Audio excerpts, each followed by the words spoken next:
What's up, everybody? Today is Monday, July 24th, 2017. We're coming down the home stretch of our 25th 100 show, which will happen on Friday of this week. Thank you, Danny. A lot of people. I was clapping for Friday. Yeah, I know. Yeah. 2 minutes. Oh, about a minute and a half now. There we late go. on 2 minute count. Oh, he's putting it on right now. That's George. Hello. Hi. What's up? Not much. How's it going? Good. How was your weekend? It's kind of uneventful, but it was How'd the good interviews weekend. go with the potential roommates? Pretty sure we're going to end up going with the hot girl. Oh, yeah? Yeah. Oh, cool. Not 100% yet. We're going to vote this Does week. she already know you guys think she's hot? Because if she's listening to the pre-show, you just gave it away. I mean, there's a lot of ifs there. If she's listening to the pre-show, we're up in a minute. And if she thinks that we refer to her as the hot girl, because we didn't, give her that designated name. Mm-hmm. So, a lot of ifs there. But if she... Well, if she when you interviewed her, deciphers did you go, we that- still got a few more to go, we'll let you know? Or did you say, it's you and another dude, which at that point, it's a Coming giveaway. up 30. We said we had about... We had about 3 more. Okay. It was, down to 3. What were the strong points for the hot girl other than she was hot? She wanted to buy an air conditioner for our common space room. Oh, look at Doesn't have that. any AC. She's like... That alone like might just do it. I know, right? Yeah. Coming up in 10. So basically she bribed us. So, alright, coming up. Stay by.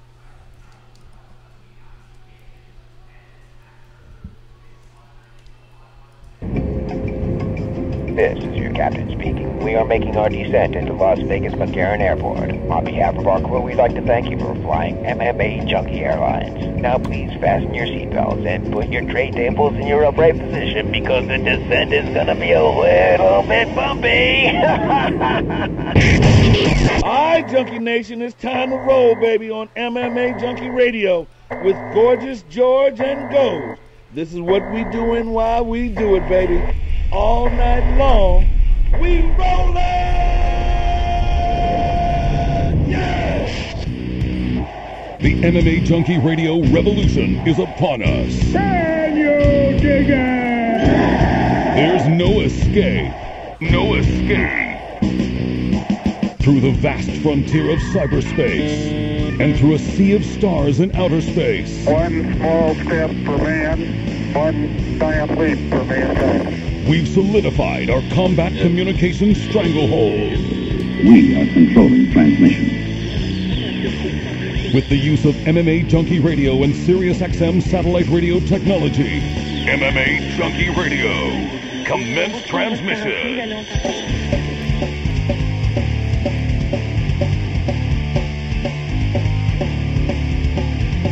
Live from MMAjunkie Radio HQ in the fight capital of the world, Las Vegas, Nevada. Here are your hosts, Gorgeous George and Goes. From the fight capital of the world, inside the beautiful Mandalay Bay Racing Sportsbook, you are listening to the MMAjunkie Radio Show, the only show that matters. And I'm your host, Gorgeous George. With me, as always, is the devious and dastardly Goes, our East co-host, back east. As always, the producing duties will be handled by Danny. What's up, Junkie Nation? What's up, everybody? Not much, man. Fired up, ready. It's fight week. UFC 214 happening on Saturday, and on the heels of UFC on Fox 25. That show kind of put me in the mood going into this week in Anaheim. That, along with our 25th 100 show on Friday, it's going to be a fun week for us, guys. Plus, we get to go back to our old stomping grounds and 20 degrees cooler because it's still a sauna outside. It's still cold over there at night. It's pretty chilly. The last time I was there, I Yeah? was cold at night. 2 times. Well, I can't say I've experienced that, but it's just perfect weather. SoCal is known for the weather, and I miss it. I can't wait to go down there and hang out. Anyway, hope you all had a nice weekend, and here we go. It's fight week, like I said. It's Monday the 24th. Daniel Cormier versus John Jones. I believe tonight that countdown show will drop, and I'm sure the embeddeds are on their way, right? Well, the embeddeds are going to be fun. The Okay. countdown show, Man, I mean, what are we really going to learn at this point that we Here's what you learn. already know? Here's what you learn. What you'll learn is if Cormier may not have had Kane and Luke to train with because of their injuries, or if someone, maybe Cormier, dipped down to another gym and just did mitts there or jiu-jitsu there and let's say AK. That's where I kind of find out some of those bits of information. It happened the other day with UFC. Yeah, but I'm like jocking the guys, you know, like 24/7 to see. I mean, I'll look, and if obviously the picture or the pic on the video looks fun, all right, cool, I'll click it. But that's where I grab that type of information, you know, just to make sure, you know, who's doing what, who may you know, tried something new in terms of training, expanding their horizons, or just making some sort of a switch. Sometimes we hear it around town, like Travis Brown. We knew that he had moved to Extreme Couture, but then there's other athletes where you're like, oh, I didn't know. Like Anthony Pettis shared with us that, you know, he was back with Duke full time, and rumors that we had heard that he was in Vegas aren't necessarily true. He just owns a property in Vegas, and he didn't do as much training for this fight that he just won at the famed Jackson gym in Albuquerque. His brother was at Jackson's for a few days. Yeah, well, yeah, different guy, but he's got the fight coming up against Marino. Regardless, you know, I'm gonna lie to you if I say I sit there and watch it for 45 minutes intently. You know, I usually am doing stuff. Like today, I'll be finishing up the rankings chatter as I'm playing it and listening to it, but that and the embeddeds kind of get me going. That's when we start to turn the page. That, and if we get some great calls on a Monday, 866-522-2846, then, you know, it gets things going even sooner. Sometimes, if the card's not as sexy, it takes till about Wednesday or Thursday. Maybe a good mean mug or a shove at the weigh-ins, and then all of a sudden, on fight day, make no mistake, I wouldn't rather be anywhere else. But, you know, this week is huge, man. Jones and Cormier have been waiting for this one for at least a year and a half, and it's also accompanied by Tyron Woodley and Damian Maia. You know what started it for me? I did an interview with, you remember Sean Lennon, who came by and co-hosted with us an episode the other day? I did his show, The Fight Lead. So we were already talking fights. We were already putting together strategies and parlays. Plus, I hit a parlay this past weekend. So I think that carryover has got me going.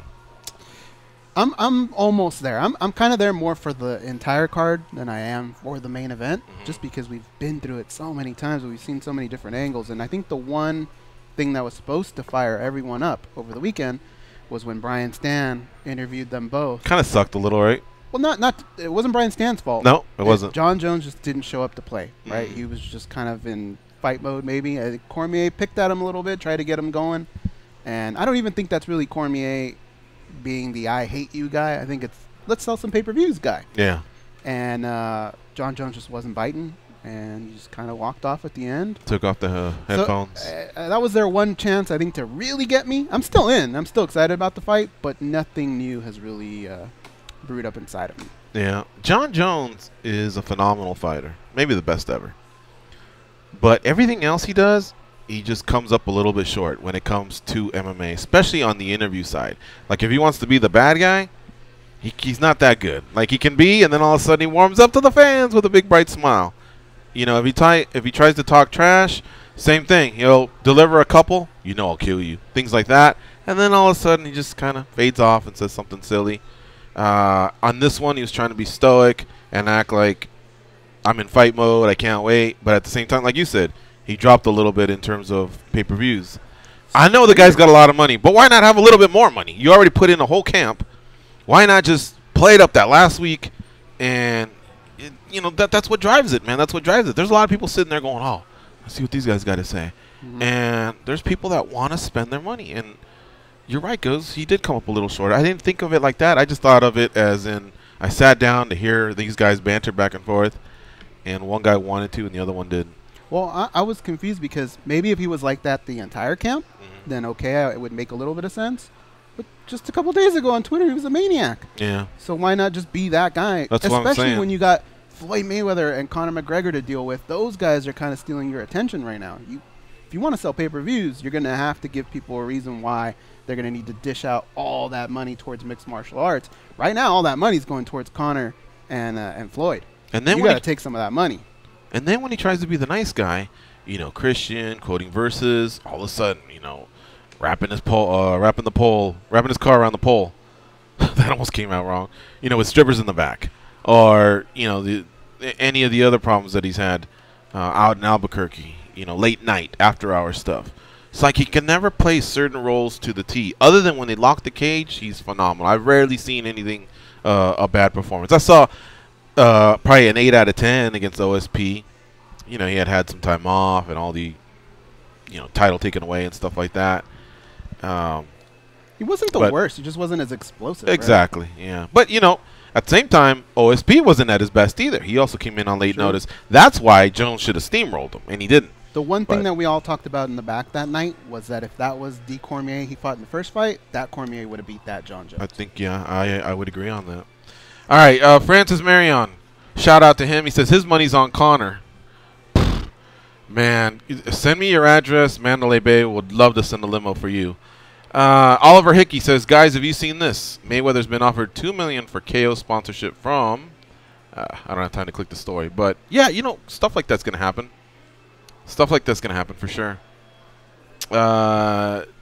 Francis Marion, DC's a nice guy. Leave him alone. We love DC. I don't think we said a bad thing about DC. Roy Hinehos says, he's talking about other stuff. So anyway, a few other shout-outs. Steve Carroll, Mike Gonzalez, Raimundo Martin, Erica Mislik, all the way from Slovakia. Wow. Yeah, all over the world they're listening to the MMA Junkie Radio Show. If you want to call in, it's 866-522-2846. We are on our way to OC this week. Goes, you leave Tuesday after the show? Tuesday right after the show. Yeah, okay. What do you have planned? I'm going to meet up with a lot of friends on different days, but there's really not that many pockets when you think about it. Are we still doing a lunch after our 2500 show on Friday? Yeah. Come one, come all, or shut up, don't say anything. I think come one, come all, right? Okay, so, yeah. The Peruvian restaurant, he said, right? Yeah. It's called Inca Mama's in Santa Ana. About 1 p.m. we'll stroll in. And it's on Bristol and Sunflower. Really, really good food, too. And I think we'll just get past the rush hour. Maybe we should say 1:30, actually. But it's a pretty popular restaurant, and it's in an area where there's a lot of business and retail. So I imagine 11:30 to 1's pretty packed. But just after that should be a good time. We're not waiting for anyone, that's for sure. Because after a live 2-hour show, and if I'm walking into a Peruvian restaurant, I know exactly what I want to order. And coming in like Debo? Pretty much. I'm going to be throwing elbows like those guys, the boys in the hood at the barbecue.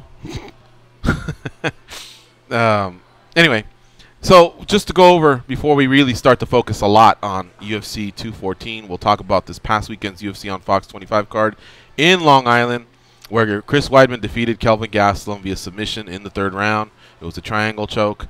Gastelum had his moment. He knocked him down. There could have been an upset there. Actually, wouldn't have been an upset because he was the favorite going in. But I think because Weidman's a former champ in that division, because Weidman's from Long Island, because Weidman's 6 inches taller than Gastelum, I think, you know, massively bigger in stature, I think some of us would have seen it as an upset. So he almost pulled it off, but Weidman was on. And he looked like he's back, too. He was high-fiving and hugging and, you know, talking a little bit of smack, going after the British guy. We all know that's Michael Bisping. And then they've been locking it up as well on Twitter, locking horns there for sure.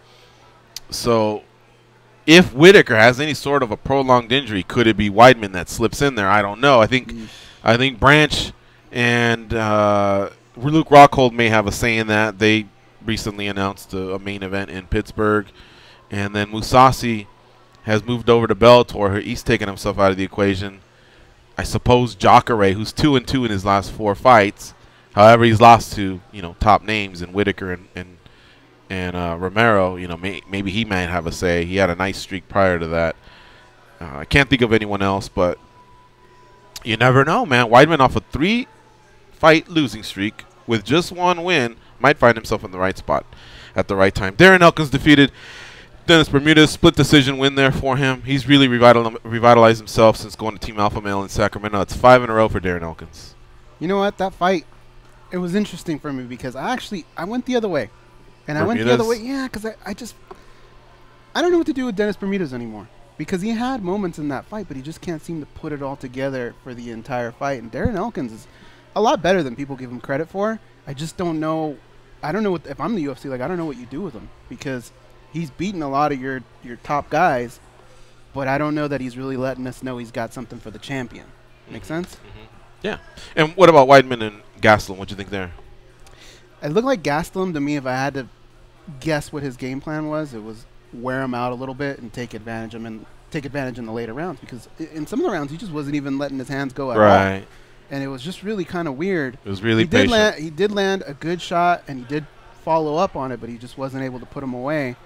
But really, I think he was just waiting and waiting. He waited too long. With a guy like Chris Weidman with experience like that, as explosive as Chris can be at times. And Chris was more active with the striking, and then, of course, he dominated the grappling. So you're right. Gastelum, I'm not sure what was happening there, but I think when he watches the fight, he'll think the exact same thing you just said, like, why didn't I throw more firepower? I know there's conservation of energy. I get that. But still, at some point, you can't just be losing rounds, and you can't be losing these opportunities against Chris Weidman. Plus, again, if you let it to go to the judges, things get nutty. But that's something I do want to focus on. This whole don't let it go to the judges. You know, there's a couple decisions there where people were like, what the hell? Lyman Good and Dos Santos was one. We had 2 other split decisions, Cummins and Volante, Bermudez and Elkins. And every single time, if you're watching the video feed, they're standing there, and the referee's in the middle. So Goes is going to be the winner. The ref is in between us, and the loser's standing there. And, you know, they're clutching something, you know, a rose or necklace or some good luck charm or hat. I don't know. I can always tell they're clutching something or they're just pumping their fists, and then they'll hear, Judge so-and-so has it for Goes. And then at that point we know that it's going to be a split. So then the next judge, of course he has it for George. You get your cheers and your boos. And the third judge, who has it 29-28 or 30-27 or whatever it is, and winner by split decision, Goes. And the winner always goes, what? Like, what is happening here? He has his hands on his hip. He makes this move like, you know, this guy, the judges belong in an insane asylum. We go through the same thing, man. And I guess I would do that too if I was a fighter. I don't know. I've never been in there. But stop doing that. It's your fault. It's your fault you lost. And guess what? If they would have said the winner is George, Goes would have been doing the same gestures like, what? What's going on? These guys are crazy, you know. Someone lock them up. Someone put a straitjacket on them. They don't know what they're talking about. No, it's you. We're watching thousands of fights over the last few years. And the same thing happens. You didn't do enough. There's about, of these situations, Goes, out of 100, there's probably about 5, 10 robberies where we all go, oh my God, that was a robbery, and Twitter just like is a landslide. Overwhelmed. Yeah. Yes, it's a landslide. I'm talking Dana White, 95% of media, 95% of fans, the casuals that we talk to, our friends here at Mandalay, you know, our the people outside, you know, the valets or the guys here at the sports book, my buddies texting me, you know. Yes, those are the robberies. Save the robbery term for that. That was a robbery. The rest of the time, it's just a stick-up. I mean, at some point, do you think the judges still suck? I mean, they're evolving. They're trying to learn. I'm not saying they're donning the gi 7 times a week or they're out there hitting pads, but they're watching fights. I think we need to get past it's the judges. Oh, my God. And, of course, the losing side, their coaches are going, oh, my God, we're never going to fight in this state again, and things are crazy, and the judges. No, it's also you. It's also the coaches. It's also that, you know, mostly the fighter, but guess what? I mean, it was a close game. We call it a game of inches, and it's so true. It was on you. You needed to do a little bit more to convince that judge. Those 3 judges, they're all watching something different. They're all watching something different. You know, and I don't get it. You don't notice that with other sports as well, where 2 judges or 2 refs have to huddle, and one goes, I had the charge. And the other guy goes, no, I had a better view. It was a block. And then they overrule it. Or sometimes they go to instant replay. That's high-level officiating. You know, or he was out. No, let's go back and review it. It turns out he was safe. Or no, he was out. And there's booze and there's this and there's that or whatever. But in this sport, the same shit's happening. Don't even mention football. High school on Friday, college on Saturday, NFL on Sunday. The same thing. We review it. Sometimes they'll even send it to the biggest expert of all, that Pereira guy, or Mike Carey on CBS. And he'll go, this is what should happen. I know the rule book. I memorized every syllable. And then they go back down and the ref goes, it's the other thing. It's the other thing of what Pereira just described. And he'll go, wow, disagree. But guess what? Those are opinions. And that's a high-level official as well. So even they're making mistakes with the hood and watching it for a minute or so and getting all the different video feeds and shit like that. This sport is the same. It's the same as other sports. It's opinions. It's subjective. There's different people around that are looking at different things. I come from a boxing background. I can see the shucking and jiving, the head movement or whatever, or the beauty in a combo or a shot to the body or whatever. There's a kickboxing guy on the other side. He's watching these different kicks, positioning, the spacing, the karate guys, blah, blah, blah. There's a jiu-jitsu guy sitting on the other side, and he can see the transitions and the movement.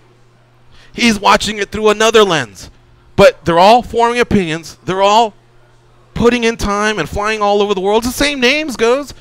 They're in Sao Paulo, Brazil. You'll hear Sal D'Amato, Derek Cleary. They're in New York, Sal D'Amato. It's the same guys. They're all traveling. It's on the fighter. Stop it with that stupid look. You didn't get fucked. You fucked yourself. You needed to do more is what it boils down to. You have to convince them that you did more.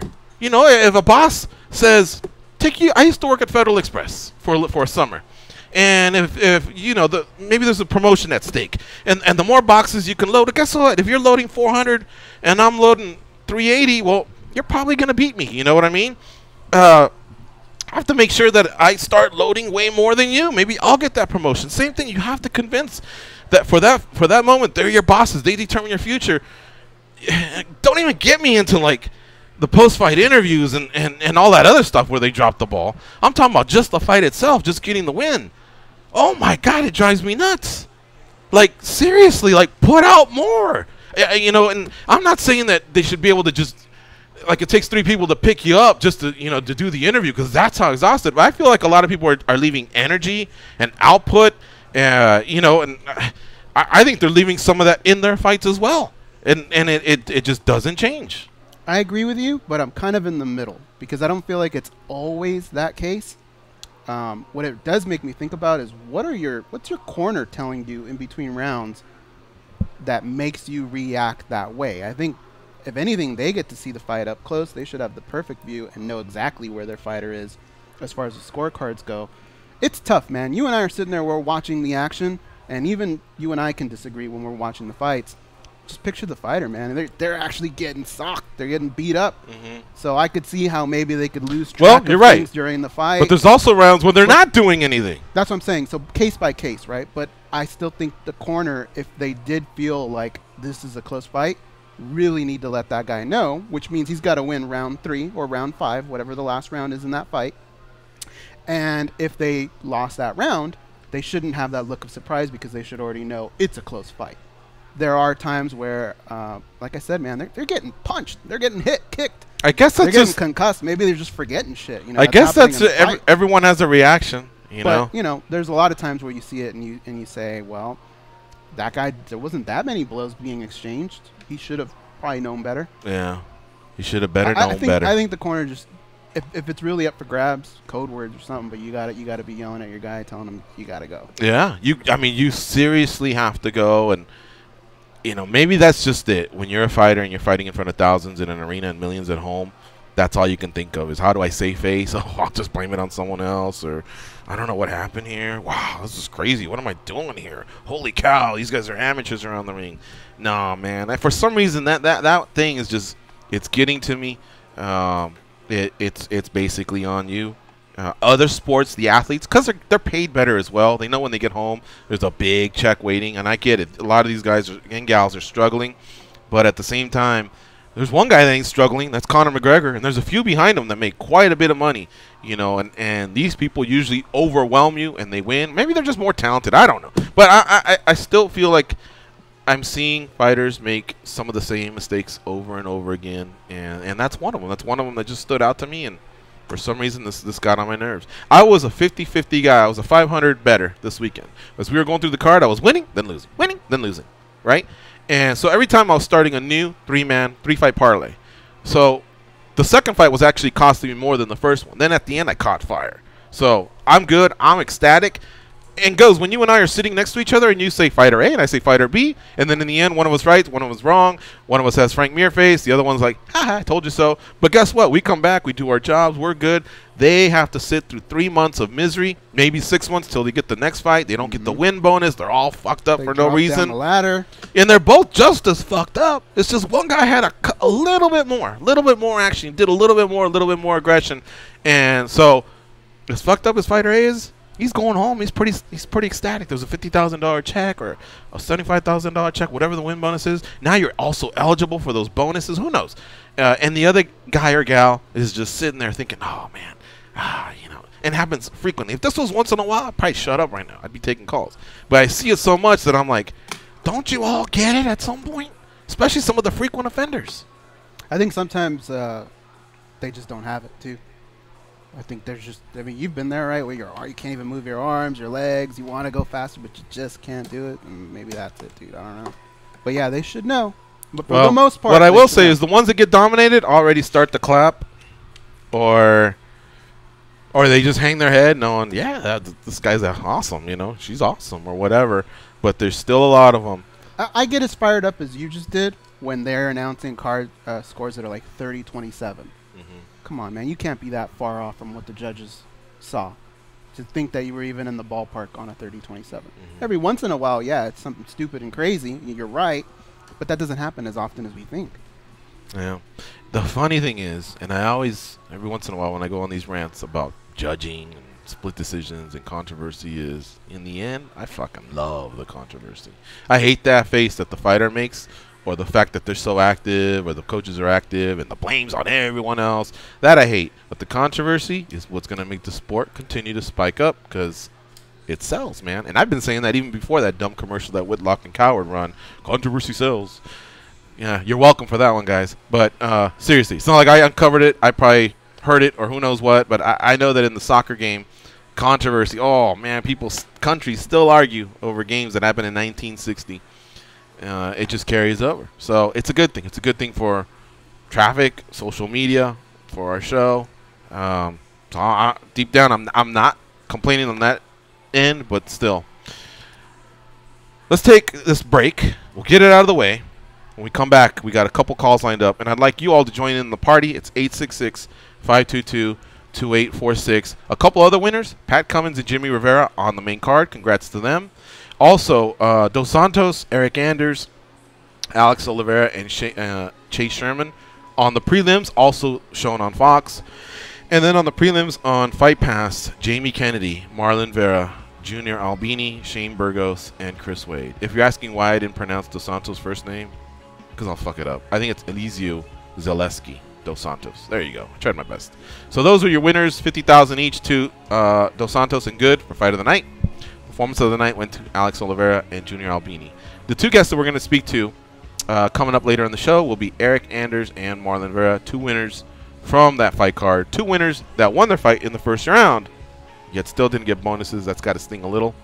But you go out there, you do your best. It was just a good card though, with a lot of action. 11,198 were in attendance. Total gate was just over $1 million. You're listening to MMA Junkie Radio on Sirius XM Rush 93. Stay close. We'll be right back.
compassion, common sense. These guys have none of that. You listen to them, so you're no better. I am awesome, though. They are Gorgeous George and Goes. A shout out to Brian Bixby, listening to the show, participating in our chat. Simon Avila saying judging all over the place. Judging needs consistency. Simon, who stayed at our house, goes, I don't know if you remember Juliet's cousins. They came over, listens to the show. I would say he's correct, except we've been saying it for a while. So that consistency, believe it or not, is the inconsistency. That's what they're consistent in, is being inconsistent. Does that make sense? I get where you're coming from, So, but overall, the product is not as bad as we make it I don't out know to if be. we've shown up and said, boy, the judging has been spot on tonight. I mean, I guess we do say that from time to time, but there's always going to be that one fight. And because of that, in a way, it's inconsistent. What I don't think it's as bad as people think, but I still think it's just that the fighters have this powerful voice that if they go, man, I don't know what the judges were thinking. They're crazy. They must have been boozing or whatever. Fans run with that and go, the fucking judges, man, why are they boozing? Why are they so crazy? You know, they're always going to side with them. Same thing. When the ref gets fucked up, he stopped it too early. He's a nut. Get rid of him. Yeah, get rid of him. He's a nut. Same thing. The fighters are always going to win that.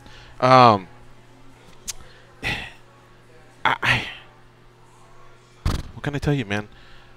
If the ref's calling for holding, you know when you get 5 fouls in an NBA game, you're about to get ejected. Let's say 3 of the fouls came from you're guarding a guard, and you're kind of handsy. You know, you're like got your hand on his ass or whatever. You know, he's got his back towards you, so you're checking him, and you got 3 of them. What are you probably not gonna do to get that 6th? Yeah, I mean, I'm saying, so same thing. You know, players are adjusting a little bit to the officials or in this case the judges. I mean, I don't know, man. All I know is some of them are just I don't know why they're showing up. What I don't think is happening is when after the show, when the commission has their little meeting and they talk about this type of stuff, I'm not so sure that a judge that called it the wrong way goes, you're right, I fucked up. I think judges just call fights differently from each other because they come from different backgrounds. That part sucks. The one thing that would get me as fired up as you are now is something completely different, and that's the rule set. I am getting tired of every city they go to going, okay, what are the rules for tonight?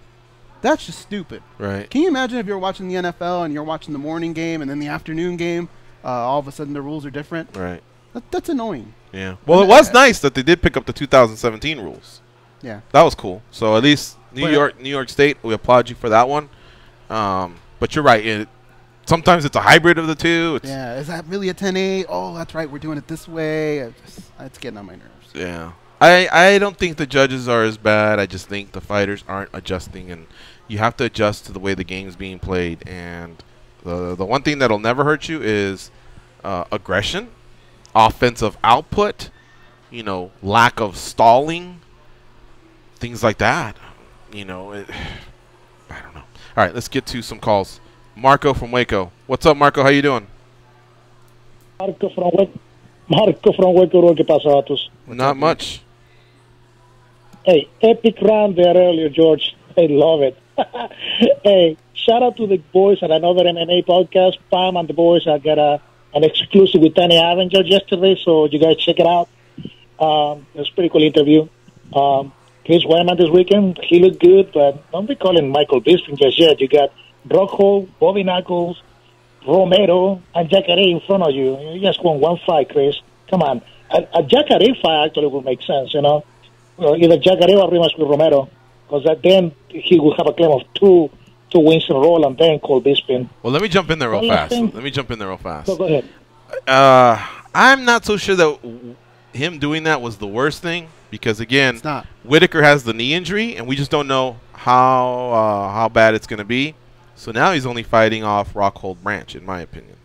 I'm not so sure you knew that, though, right? About Whitaker? Yeah, Oh, he knows like about Whitaker. all the pieces of the puzzle, I don't think Oh. he's thinking, Well, that's okay, the thing. there's what's going on. This is and about that's the why I'm third or gonna do fourth it. time I've heard Weidman go, I can't remember, like, what's happening in the ring.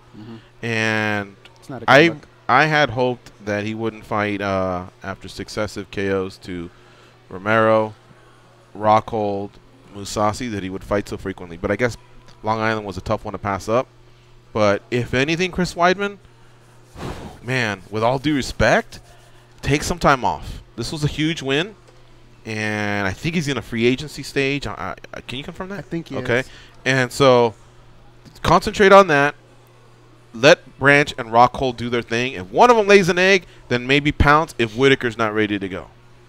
Right? I think if anything, Bisping's also coming back from something, but I'd really like him to rest. You know, when Gastelum put him down, I was like, wow, you know, and I don't want to say his chin is suspect or anything like that, but again, those successive KOs are always dangerous. I got a chance to hang out with Chris and meet him in New York. He's a nice guy. He's a great fighter, but I don't think time off would be a bad thing. You know, I was wrong initially because Fight Night, I was saying exactly what Marco was saying. I was saying, well, why did he do that? That doesn't make any sense. There's a lot of guys that are probably ahead of him. After I did the math a little bit, now it makes a little bit more sense. But then I started thinking about it, and what's the worst that can happen? He got under the champ's skin. He got his attention. Oh, yeah. He got him to say his name. Yeah. Whether the pieces fall into place or not, who gives a shit? He got his name out there, and he got the champ talking about him. And I think if that's not what does it, it's definitely the building block that he needs that can maybe shorten. If he's 2 fights away, now it's 1. You see what I'm saying? Could be. So I guess I'm okay with him doing it now. Marco? You know who should be kicking himself right now? Gegard Mousasi. The way that they got shuffled this last month, he should be ahead on the queue for like the next behind Whitaker. But last thing, dude, you know, we got the prelims this weekend, and, you know, Jason Knight and Lamas, great fight. But who the hell did UFC piss off? Because we don't get on an FS1, we don't get on an FS2, we don't even get it on FX. It's on FXX. And like, what is going on here, man? What is so important on these other channels that get ahead of the prelims for UFC 214? Why FXX, man? Explain that to me. We'll leave you guys catch us tomorrow. Okay, see you, Marco. Well, what else could be possibly going on? On Fox right now is Gold Cup, but that's going to be over on Wednesday. USA and Mexico, right? No, USA and Jamaica. Jamaica won? Dude, they hit this free kick with about 3 minutes left or something. It was awesome. Wow, the Mexicans must be feeling like pendejos. That would have been a nice final in Santa Clara, if I'm not mistaken, right? Yeah, I believe so. Jamaica, good on them. All right. So that's done. So here's the thing. What else? Baseball, I'm sure Fox doesn't wish this was the case. So yeah, I don't know what's happening that's making them go to FXX. I guess what Marco's saying is whatever has preempted them. Is that really that much bigger that they don't keep the consistency of such a massive card in UFC 214? The thing that bugs me about all that, I don't give a shit if they go to FXXX, whatever. That's fine. What I don't like is when they switch back and forth, because if you're trying to tape the fights, you're missing them. Now that one pisses me off. I got you. DVRing. Are you talking about the baseball game that goes over? Yeah, Ooh, and then they go, we'll be on hate Fox that Sports one. 2. And then all of a sudden you're watching Fox Sports 2 for about 2 fights, and they go, no, we're going back to Fox Sports 1. That's tough to deal with. Yeah, they should budget the baseball game a little bit more, a little bit better, because that's happened at least 3, 4, maybe 5 times. And it's a dumb fucking game. You look them up, and one team's 32-48, the other one's like 47-45. I mean, it's nothing that matters. It's not September. You know what I mean? Oh yeah, and then like the score's 9-1, and they're like, it's the bottom of the 9th, you know. And I think on a game like that, don't they have that in the NBA or the NFL where they go, we're leaving this game now for a more competitive game? They do that in the NFL. Yeah, they do that. Do it in baseball, too. We're leaving this dumb fucking sport Here's the thing, for a more competitive sport where people are going to fuck each other up. Are you and I in the bubble right now? Because ratings for the Fox show were not good. Baseball ratings aren't that great. They're not? No. Well, I mean, I know that. Remember, they used to be CBS, Fox, or ABC. I mean, they used to be mainstream, and a lot of them are cable channels now as well. Well, some of them kick ass. Who knows? But I mean, what were they? One point? They were low. Yeah. I mean, it's the lowest. Yeah. Ryan Caddick wants us to talk about the low numbers on UFC. All right, we'll pull those up in just a bit. Shout out to Javier Gomez listening from Juneau, Alaska. Oh, cool. Yeah. Do you know what? You made a good decision listening to MMA Junkie Radio. Let's go to Brandon from Louisville. What's up, Brandon? Happy birthday. Hey, boys. How you doing? Thank you very much, Gozer. Good. What's up? I'm, kind of didn't really watch last week's fights. I didn't really get this weekend's fights. Nothing really grabbed me, but I'm pumped for this week, guys. Well, it's hard not to. We'd be checking your pulse right now if you weren't down with this week's fights, man. Yeah, So this is the WrestleMania card. This is it, man. This is it, and it's gonna hit. It's gonna hit. It's gonna hit us all. It's just whether it happens today, tomorrow. But come on, it's DC Jones, for crying out loud. Just the fact that we're getting them, we're into fight week, and everyone's healthy. Hopefully, they're boarding planes, and oh man, cannot wait. It's gonna be an awesome fight. It's gonna change the history of the sport in a way. And it could set something up for one of the biggest trilogies ever, too. Massive. While I was trying to watch the fight this weekend, Woodley doing the desk a week before his fight. You concerned about that at all? I thought about that a little bit. I don't know that he's going to be missing much, though. I mean, he seems like throughout his career, he's always just found time to do the things he needs to do. Dean Thomas travels with him. But if it were me, I think I would have maybe avoided that situation. I think so too, and not because of the concentration levels and the exhaustion of being up there and being on live television, blah blah blah. Not that. It's all that travel. Like he was just in Florida, and now he travels to Long Island, and then from Long Island cross country. I think those 3 hour, 5 hour, not sleeping in your bed. I think he'd be better off resting. The camp's over, so physically, I think he's good. He's in shape, the weight or whatever. But why not relax? You know what I mean? This close out, maybe 2 weeks out. Okay, do it, T Wood. Nobody knows better than him. But it'll ultimately depend on if he wins or not. If he wins, look at T Wood. He's a stud. He's a G. He was able to pull it off. And if he loses, we're all gonna look at stuff. Why was he doing this? Why was he doing that? Why isn't he with this coach? Why isn't he with that camp? That's when the excuses start coming out. But he seems like a pretty cerebral guy to me in terms of the decision making for his career and things like that. So I will just say that I think he's okay. I think we're all on the same page, though. If it were us, we wouldn't have done it. Well, if it was me, I wouldn't have signed a fight with Damian anyway because he's going to rip my arm off. But, So you're saying Maya's going to win the fight, huh? I think Maya's going to win the fight anyway, yeah. He's going to get him down. He's going to do his jiu-jitsu on him. He might not get the submission, but I think he's going to – he can run the decision on him. He can do, that for 5 rounds. His cardio, I don't think, has ever been questioning. What? Are you crazy? Maya's cardio has been questioned for sure, man. He tires. I've only seen him. It's gotten better. It has. Better, but it's not where it's he actually had gotten really good. And then he circled back. And I've seen him exhaust himself by like the second round. I mean, the striking is you have no fear of that.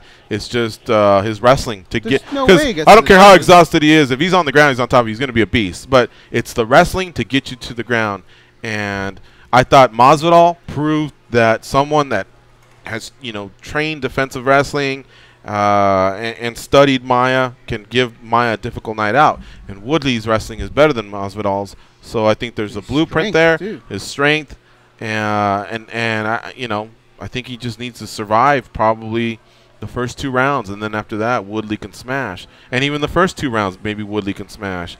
So I give Maya maybe a couple rounds to do his thing, but I disagree, Brandon. I think his gas tank is poor after 2 rounds. For them to even get to round 5, that probably means that Damian got him down 4 times, and for me. For him to get him down 4 times and not submit him, that would be pretty crazy.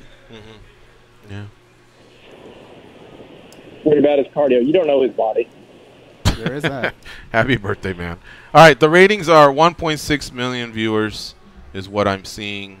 It would be the lowest rating based on overnights for UFC on Fox event in history.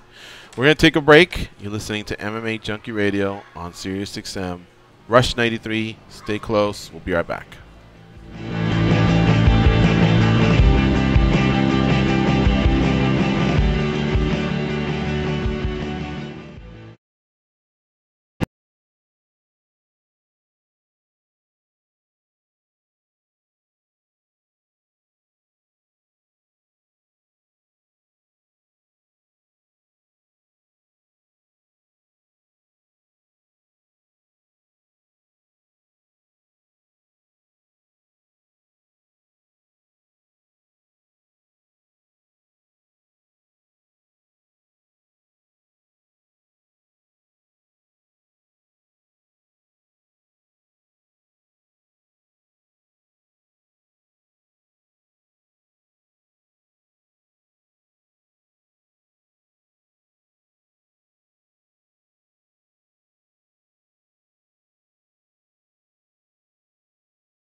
They can drink Mentos-flavored Diet Coke without their stomachs giving a single fuck. They are Gorgeous George and Goes. And this is MMA Junkie Radio. Have you seen the Twitter war between Bisping and Chris Weidman? Yeah. So I think Mike Bond, when he puts these down, well, it says by MMA Junkie staff. I'm starting to get to the point where I'd rather know who actually did the report. I like the byline now. Regardless of who it is, MMA Junkie staff, yeah. Yeah, I guess. So I think it's Mike Bond, but if I'm wrong, I'm wrong. Well, that's usually his department, right? Right. So I think this is how it came over in order. For some reason, just Chris Weidman says, sorry, meant to say cross-eyed bitch. And I believe the way it started was he called out the British bum. Then Karen Bryan on the post-fight show didn't want to say the word bitch. So yeah, she wanted Chris to react to Bisping saying, say my name, bitch. Did you hear that part? No. Okay. So she said, say my name, B. She didn't want to say the word. Anyway, somehow this gets to at least the first post out of the story. He says, sorry, I meant to say cross-eyed bitch. And he posts this, somebody crossing their eyes. Bisping reacts by saying, you're a fucking piece of shit. Mocking a fight injury. Well, I pray you don't suffer the same. And fuck you, pussy. When I see you, it's on. You know how you were weird. You know how you were saying he got the champ's attention and maybe something like this might get sorted out, whatever. So, yeah. But for him to get upset at that, once you tear a flag, you're just that guy that pretty much anything goes at that point, in my eyes. Weidman added, wait, I'm the asshole? Michael Bisping says, according to the fans, yes. Fuck me, you're desperate. No one likes you, bro. No one likes me either, but I don't give a fuck. You're so needy. Chris Weidman responds, everyone loves me. Let's see here. Bisping writes back, I'm the champion. You sounded so pathetic. Jealousy is one of the deadly sins. Shame on you. On your knees and pray for harder expletive. Oh, pray harder, bitch. Sorry. I thought bitch was one of those words you could just randomly say now. Nah, it's starting to go that route as well. Really? Yeah. Okay. Wow. It's going to kill me. If somebody says, you're fat, the first thing I go is, bitch. But maybe that one's not as bad. Oh, really? Okay. I thought there was other stuff, but I know that at one point Bisping told him to tell his dad to calm down. Did you see that? Tell your dad to calm down. I'm getting a kick out of his dad. How can you hate a pops who... he's not doing it to ham it up. He's doing it because he just loves his son's career. You know what I mean? And you saw the way Weidman... Maybe a little ham, right? You saw the way he called up his wife and the family, and they came up. Granted, it was a moment in Long Island at the Nassau, so that was probably as good as it's going to get in front of a hometown crowd. But you could also read between all that. Those 3 losses hurt. Oh, yeah. He probably went through a lot. Those tears flowing, doubt creeping into the career. So I think that's what was happening. And, of course, the dad was caught in the back, talking about his son's epic win and for all the haters to basically kiss his ass. But somewhere in there, Bisping tells him to tell his dad. Oh, he says, and lastly, put your dad on a fucking leash. It's embarrassing. So, again, man, they're in hit each other back and forth, but I'm telling you, you get into the family, and it's like Kies's reaction, About, once you rip flags, dude, and family and all that, like, everything's on the table. That's why I was kind of shocked that he went how dare you make fun of another guy's injury. Like, dude, you've already you've crossed beyond that line. I think at this point you're going to get hit with a lot of bad stuff. Yeah. I have an answer on what's going to be on the Fox Sports channels that night. This came from Matt Erickson. Good old The Matty. Scandinavian assassin. He says, the first Kingsman movie is on FX that night. Regional MLB action is on FS1. And FS2 has NASCAR that night. One more time. NASCAR. The first Kingsman movie is on the regular FX. What's the Kingsman movie? It's like a modern-day James Bondy type thing. Regional MLB action is on FS1. And FS2 has NASCAR. NASCAR is a partner, I think, of Fox. Like a league partner. They're also a league partner of USA Today Sports. So maybe I'm thinking of that. Baseball. We're in, what, July? We're just past the halfway point. I'm pretty sure that one could be tweaked. It's a regional game, too. It's not like it's the game of the week or something, you know? Right. And then, but the first one's a movie? Yeah. Oh. I mean, if you were the president of Fox and someone told you that, wouldn't you go, who gives a fuck? Get rid of one of them and put the fights on. This is the fight card of the year. This is an organization that we may get back in bed with. You know, the 7 years are coming up, and they're going to be a part of the renegotiations. The ESPNs, NBC Sports, or whoever else that's going to try and get this, Fox is going to be a part of it. I'm not saying they're going to win, but they have to have an inside track. So I don't know. That sounds ridiculous to me. I'm not a TV guy, but that sounds ridiculous. All right, folks, time for another commercial and a sports update. We'll come back, and we'll be talking to a couple fighters, and we'll still take your calls as well. So stay close. Las Vegas turning day into night, time turning night into daytime.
with flow, I got places to go. People to see, time is precious. I look at my Cartier out of control. Just like my mind where I'm going. The women, the shorties know nothing but clothes. Don't stop and let my Pirelli's on roll. Unlike my jewelry, that's always on roll. I know the storm is coming. My pockets keep telling me it's gonna shower. Call up my homies, it's on and popping the night, cause it's meant to be ours. We keep a fadeaway shot, cause we ballin' this platinum Patron every hour. Look, mama, ow, you just like the flowers. Girl, you the truth with all that goody powers. You spin my head right round when you go down, when you go down, down. You spin my head right round when you go down, when you go down. From the top of the pole, I watch her go down. She got me throwing my money around. Ain't nothing more beautiful to be found. It's going down, down. From the top of the pole, I watch her go down. She got me throwing my money around. Ain't nothing more beautiful to be found. It's going down, down. Shawty must know I'm the man. My Here we go. It's the second hour of the MMA Junkie Radio Show. And football fans, let me tell you, the training camp started up last week. So, all you fans that play fantasy football, listen up. It's fantasy football season on SiriusXM Fantasy Sports Radio. Catch up on the off-season moves and hear the player projections by the top experts. Learn draft strategies. Find out which players you need to have on your team this year. Start your day with the guru, John Hansen, on SiriusXM Fantasy Football, weekday mornings at 7 Eastern. Fantasy football season is here. Celebrate and win by listening to Sirius 210 XM87 or on your phone, wherever you are with the SiriusXM app. Speaking of that SiriusXM app, the MMA Junkie Radio Show that you're listening to is housed on the SiriusXM app. Check it out, commercial free and in HD quality. It gets uploaded just minutes or hours, Danny, after the show. How quick does it go up? Well, I put it up within the first 15 minutes of the show, but I don't know how long it takes to process. There you Some days go. are a little bit shorter. Well, we do our part. Within 15 minutes after the show, it's up there. So Yeah. just keep looking, folks. And, again, if you ever miss part of the show, that's the dealio there. You can catch it there commercial-free on the SiriusXM app.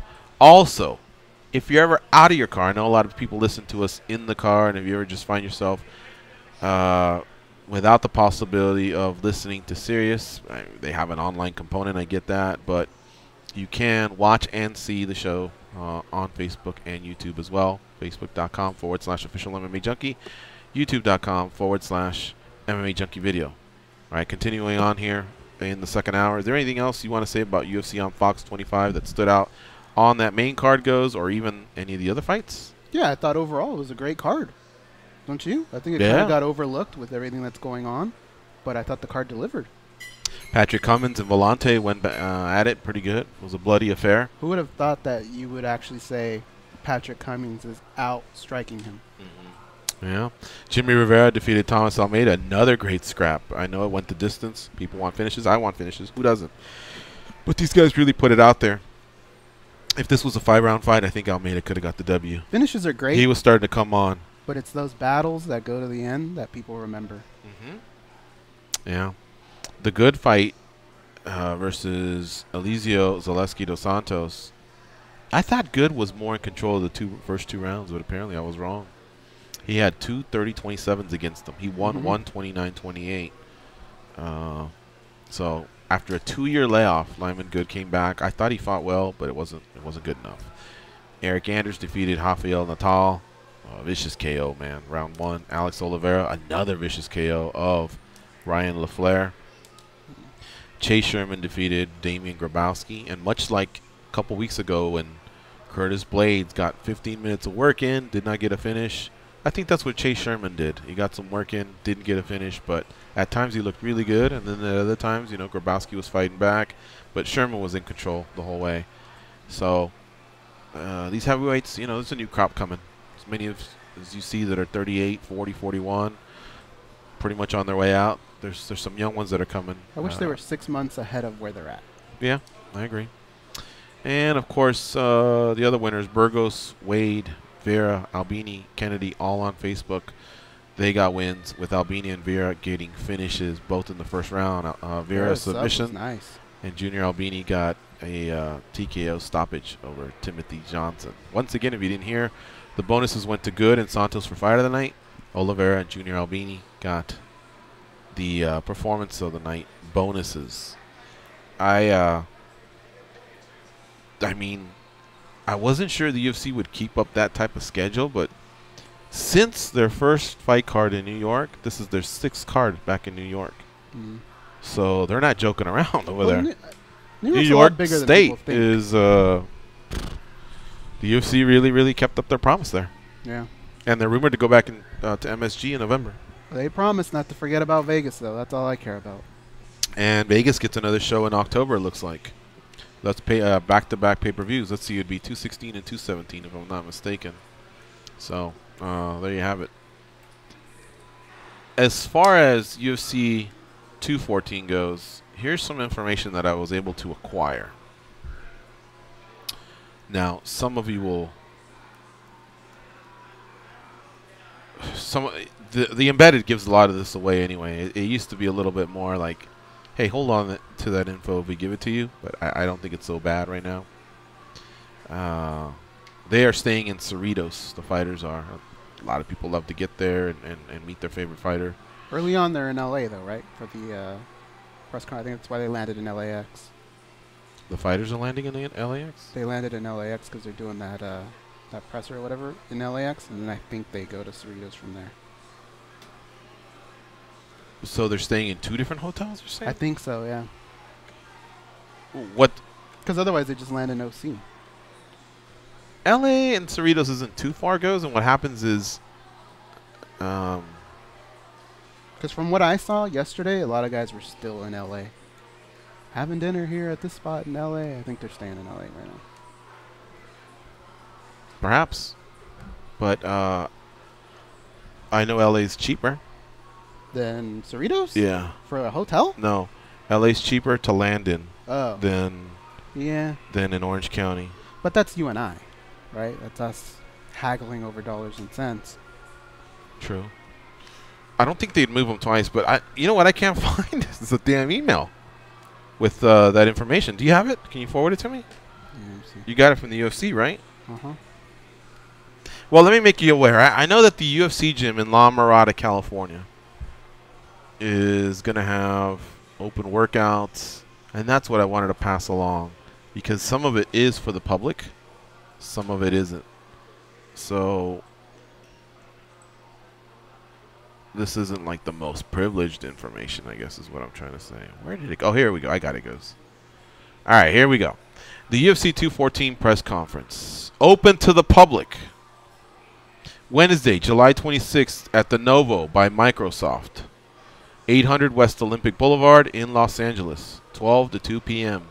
Participants, Dana White, Daniel Cormier, John Jones, Tyron Woodley, Damian Maia, Chris Cyborg, and Tanya Evinger. So all the title fights. The press conference begins at 1 p.m. Dana will square the fighters off at 2 p.m. Again, that's the UFC 214 press conference, the Novo by Microsoft. On Thursday, July 27th, UFC 214 Ultimate Media Day at the UFC gym in La Mirada.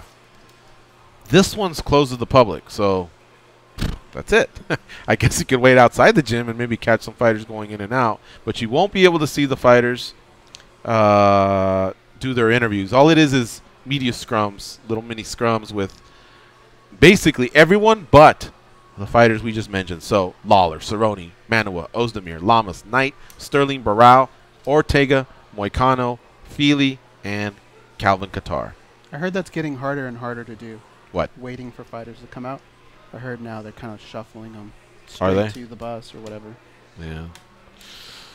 So that one's closed to the public again, unless you just want to catch a fighter going in and out. However, later that day, hope you're listening closely, from 3 to 5 p.m. in that same UFC gym in La Mirada. That address is 14920 La Mirada Boulevard in La Mirada. From 3 to 5 p.m., Daniel Cormier, John Jones, Tyron Woodley, Damian Maia, Chris Cyborg, and Tanya Evinger, they're having open workouts. The other ones are having a media day. I think that's why you're not allowed. But the open workouts will be open workouts. So, the first guy will be John Jones at 3 p.m., followed by Tanya Evinger at 3:20, Damian Maia at 3:40, Chris Cyborg at 4, Tyron Woodley at 4:20, Daniel Cormier at 440. And let me tell you, traffic in SoCal's a bitch, so please budget an extra hour or two for your travels. Anybody that's a fan or any media that's listening that might be going. That one's free and open to the public, the one from 3 to 5, but not the earlier one from 12 to 2 at the La Mirada UFC gym. Lastly, the UFC weigh-ins at the Honda Center, where the event will take place 36 hours later.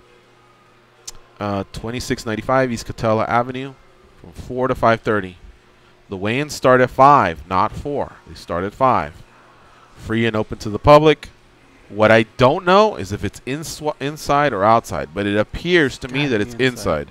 Because here it says media entrance, Northeast Club, suite entrance, media entrance. So I believe it'll be inside. It's been outside twice, right? I think it's been twice outside and twice inside. Yeah, 2 different spots. Yeah. Yeah. Well, yeah.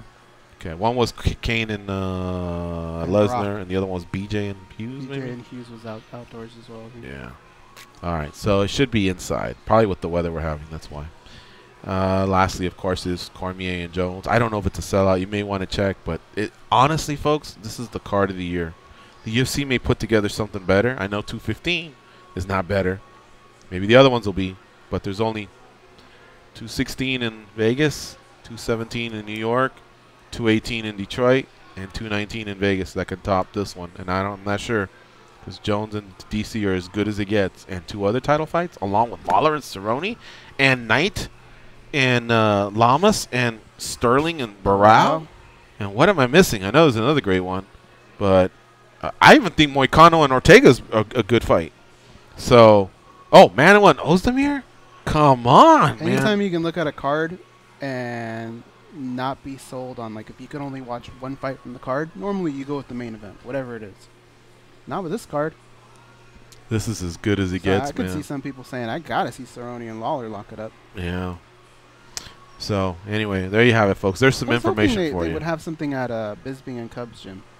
That being the newer gym. That's in Costa Mesa. Yeah, you're right. I mean, I thought that's where I was putting all my eggs. Well, for one, Costa Mesa is probably closer to Anaheim than Cerritos is to Anaheim. I'd have to look at a map. I might be wrong, but maybe it's about the same.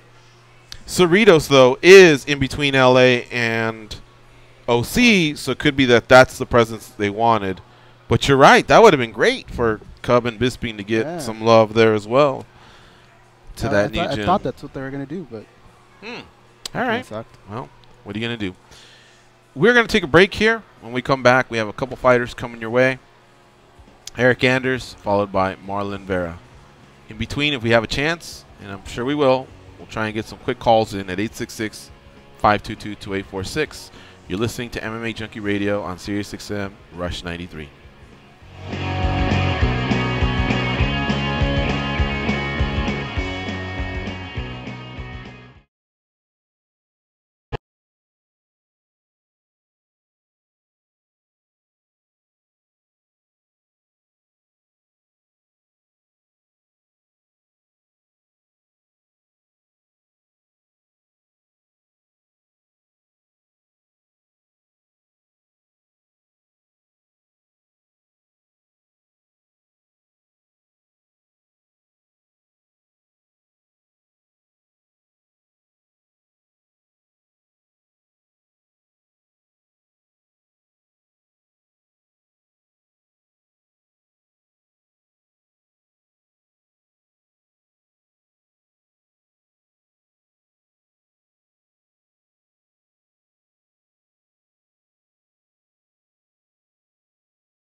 Hey, idiot.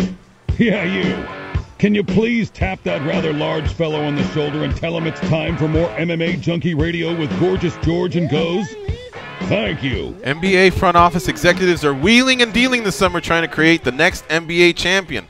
Get expert opinions and analysis on all the latest transactions from around the league throughout the entire offseason on NBA Radio, Series 207, XM86, and listen anytime with the SiriusXM app. I'm not laughing at the NBA channel. I'm laughing at the fact that I always butcher analysis. There we go. Analysis. I've been on a streak for like 3 weeks. I got it off perfectly. What do you and say? today I said analysis.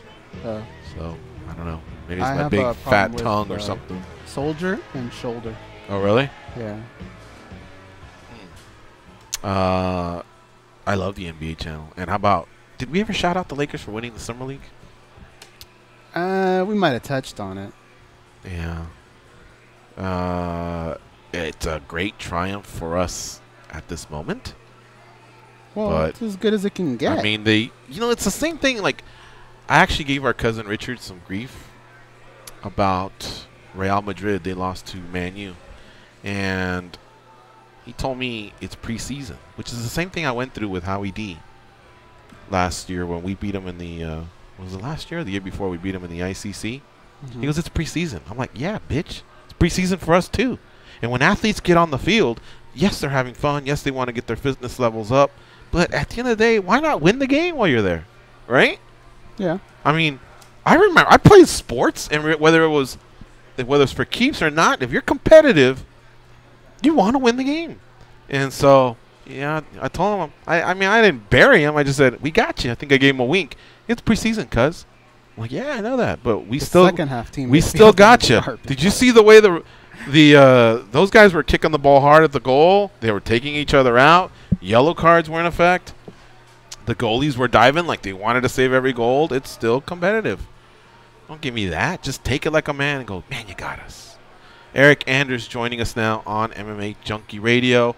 He got a win this past Saturday at UFC on Fox 25 in Long Island, New York, starching Rafael Natal with a punch just over 2 minutes into the first round. Excuse me, just less than 3 minutes into the first round. He joins us now on MMA Junkie Radio. What's up, Eryk? How you doing? Hey, how's it going, fellas? Y'all doing all right? We're doing great, man. We talked last week, and we asked you, what feels better, knocking someone out or sacking a quarterback and knocking them out of the game? You went with the KO. Man, I feel like it's almost like what we were talking about on the show. We actually put you on the spot, and you actually decided to test yourself, and you delivered. So I think you definitely answered the question because that was a fun KO to watch. Yeah, man. Usually after a win, I usually don't get that excited, that crunk after a fight. But as soon as his body hit the ground, and I got that follow-up shot in, a lot of excitement, just kind of poured into me. So I'm for sure gonna have to go with the KO if there's any question about it. And let me tell you something. Natal's no joke. This is a great fight for you, like I told you last week, because it's last minute, but it isn't against a scrub. It's a guy that's been in the sport for over 30 fights. He's been with the UFC for at least about 15 of them. He's beaten guys like Travis Lutter back in the day, Chris Camozzi, Tom Watson, Uriah Hall, Kevin Casey. He had a 4-fight win streak before the 2 he dropped before getting to you. So he's, he hasn't been a world champion or anything like that, but he's a seasoned veteran, and he looked like he didn't even belong in there with you. It's a great test. Oh man, yeah, it was. I was his 4th opponent and whatnot, but at the same time, he should have been consistently training because he knew he was going to have a fight anyways. Me, on the other hand, I was just coming off a fight. They called me, like a week or 2 before the fight. So, I had to cut weight and, put together a game plan and whatnot. Fighting a vet in New York where he's from. So I think the odds were kind of stacked against myself in that regard. So, I'm just glad I could go out there and put on the performance that I wanted to put on and, got that knockout and, put the rest of the division on notice. I will say there was a point in time where it looked like you were entertaining staying on the ground. And I'm glad you didn't.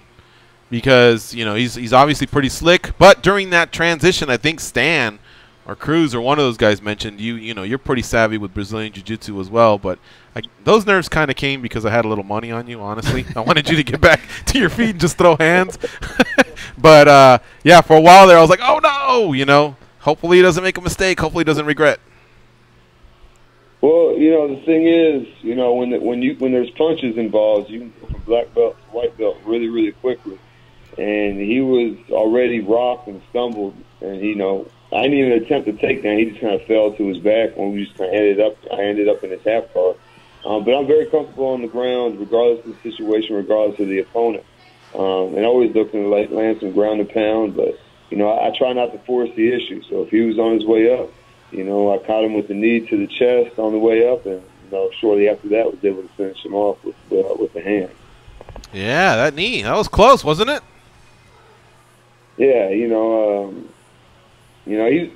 don't know, man. Brian, I watched the replay. Stan said it was an illegal knee, but I don't think so. Then the follow-up also was to the shoulder, like you mentioned, and that's just something you're pretty confident, huh? That you can, avoid the head and not get penalized in any way. I mean, it was 2017 rules, but at the same time, most people are kneeing towards the body. Yeah, I don't ever want my opponent to feel comfortable in there when he's in there with me. So I need him to be thinking about getting hit at any moment in time, whether he's on the way up from a scramble, whether we're on the ground, whether we're on the feet up against the cage. He needs to know that he can get hit with something at any point. Yeah, Eryk Anders joining us here on MMA Junkie Radio. I don't think I've ever been so public about telling a fighter I bet on them. Have I, Goose? Maybe once or at least twice, not till a couple years go by. Here I am. It's definitely not something you mentioned at the very fresh beginning. off a parlay. You'll now realize you're on with a couple Muppets here, Eryk. We're not the most professional media members here, but we're in Vegas, man. That's how we roll. You know what I mean?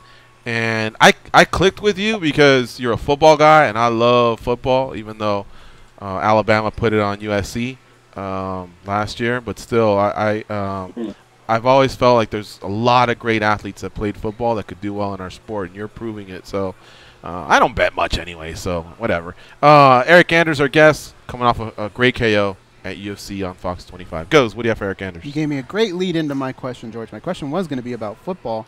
Eryk, you've played in front of some of the best home crowds you could possibly play in front of. How does that compare to the spoiler role that you had? Because now you're kind of like the visitor here in this fight, and you were the spoiler. Well, it's a little bit different because typically the teams that are the spoilers every year. Like Louisiana Monroe is always supposed to lose to Alabama, but every now and again they catch Alabama. Anytime I'm in the cage, you better expect me to come out on top. That left hand that you landed, I saw you set that up a few times, and it seemed like it just missed on a couple occasions. When I was looking at it, I was thinking, man, that thing's going to hit eventually. Was that the type of blow that you were setting up little by little? Did you know it was only a matter of time before you landed? It only takes one. Sometimes you just got to be a little more patient. It may not be the first one or the second one, but eventually they're going to drop to one of them. I was just really kind of waiting for him to get in a left-handed stance because he's shown that he does that, and when he does, there's really only one strike that he throws from that position, from that stance, and it's a lead hook. So I knew just stepping in, I would only have to worry about a hook coming from his lead hand. I was very confident I could beat that. And even in the knockout, you can see him try to throw his right hand from a left-handed stance on a hook line. I ducked under the first one, caught him in the chin. He tried to throw it again. I beat it, and it went over my head as he was falling to the mat. So that just comes down to a film study and fight IQ. I want to see if you can help settle an argument that's been going on in the show for about the last 10 years. And seeing that you do have that background of coming from a team sport where you can rely on teammates. If you make a mistake, somebody's there to back you up. In the cage, it's you, it's your opponent, it's the referee. But to get there, a team is necessary. So is MMA, do you consider it a team sport, or is it different? It's tough. It's just like wrestling. Is wrestling a team sport, or is it not? You definitely need a team to help you get ready. Without a team, you can't just practice arm bars on a dummy, on like a little, sandbag or whatever. and then expect to get in a fight and actually hit an armbar without resistance. You know what I mean? It's just not going to work. So you definitely need a team to help you get better, and you help them get better as a result. But when it comes to competition time, it is a single-person sport. But without a team, you're going to have a lot of L's. And so tell me about your ground game. Again, you looked really comfortable on the ground. And are you a purple belt? Is that what we heard on the broadcast? Yeah, I'm a purple belt. Wow. Okay. And are you do more gi, no gi, equal, and what about wrestling? How much of your weekly training time do you budget towards the ground sports? You know, at least 50%. You know, because that's half the fight. You know, really a third of it. But I spend a pretty decent amount of time training every facet. You know, striking, up against the cage, on the ground, on my back, on top, you know, with my back against the cage, with my opponent against the cage. So it's hard to say, like, what percentage, you know, I put into each one, because I put a great deal into each one. So, yeah, like, I'm never going to be uncomfortable on the ground. I do pretty much all gi. I take the gi off maybe once or twice a week, just to spar and stuff, but for the most part, you know, I'm in the gi every rep. Nice, very refreshing to hear. 9-0 overall. We talked last week, and we mentioned, you know, the University of Alabama and your football career. Does news like this trickle back to the football team? A guy like Nick Saban, would he have heard about your win by now? I assume so. You know, he's always looking for an example for the guys. You know. So, you know, maybe he'll use me as an example as a guy who took the road less traveled sort of thing, and is, you know, kind of making it happen his own way. Were you a fighter back in your football days as well? Like, if something went down in the locker room, would someone go, "It's probably Eryk Anders again, stirring things up," or were you more of a quiet guy?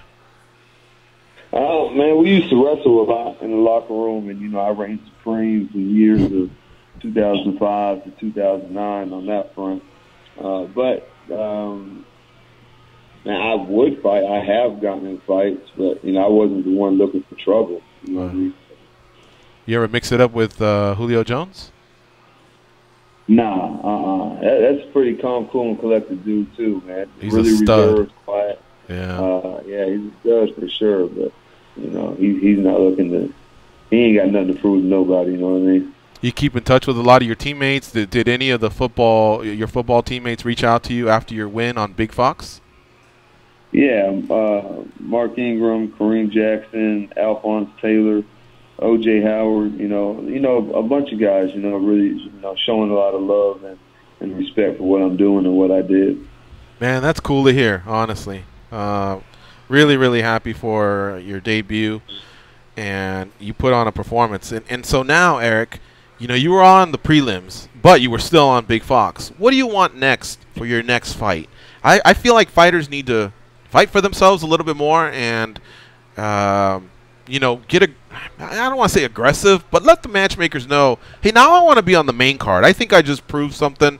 You didn't give me 50 G's for this nice bonus, you know, whatever. I don't know how hard you took that. But at the same time, how about the next fight you put me on a main card or give me, you know, another big name middleweight or whatever. How much are you going to fight for that next fight booking for yourself? Oh, man, I don't think I have to do much fighting, man. You know, I think the higher-ups are really, and the matchmakers were impressed with what they saw. It doesn't matter to me who and when they give me another opponent. I'd like to fight once or twice before the end of the year. And, of course, I want to get on the main card. So, you know, if I got to fight a top 15, top 10 guy to do that, you know, whatever. I'll take a short notice fight. It'd be even better if I got a full camp, but, you know, whatever, I stay in shape, so it's all good either way. I don't have anybody in particular on my mind at the moment, but, you know, anybody, anytime, anywhere. There you go. Lastly, let's take you 36 hours before you start Natal. We had a problem with the towel there, and you made weight. You didn't even need to hold on to the towel. You didn't know the weight that you were coming in, or did you have any fears that you weren't going to make weight? Like, so they have a test scale, right? Right. Before you get on the main scale, so you know we had to weigh in between 9 and 11 o'clock. a.m. So I already knew my weight, but the lady was taking so long with the scale. I was like, man, I wonder if this scale is heavy or whatever. Right. So all I did, all I wanted to see was the numbers. They freaked out. So whatever. Yeah. Stuff happens, like, right? I haven't done it before. I mean, yeah, I guess maybe it'll lead to bigger and better things. Maybe I can get on that body issue with the ESPN. Yeah, ESPN. There you have it. Hey, if you ever find yourself in Las Vegas, we'd love to have you in studio sometime. It's been great catching up with you before fight and after the fight. Congratulations. The debut could not have been went better with the exception of a bonus, which I thought you deserved. It's unfortunate they didn't give it to you.